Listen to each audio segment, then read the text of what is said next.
And because, I told you I came from traditional finance, I've always been interested in how blockchain could solve the real problems in finance. That naturally led us to think about Bitcoin and how we could make it more useful without losing what makes it special.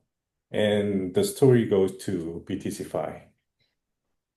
Awesome. So the roots originated from a great idea, and yeah. And what about, of course, the big milestones? Last year, Bifrost launched BTCFi and BTCUSD. Can you please introduce what it is and why it was the next step for your ecosystem?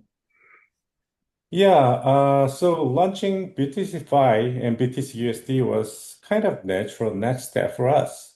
Like I mentioned, I've always been interested in how blockchains, especially Bitcoin, could be used in real world finance. Bitcoin is now a global recognized asset, and especially after all the ETF approvals.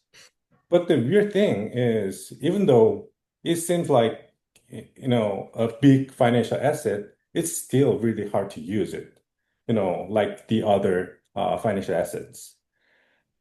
I mean, if you need cash, you usually have to sell the Bitcoin.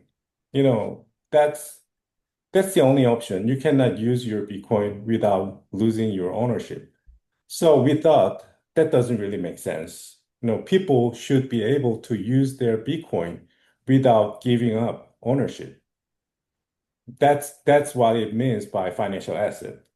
And more importantly, they should do it in a centralized and transparent way, not through a no, I mean decentralized, not through a centralized exchange or institution. So that's why we built BTCFi.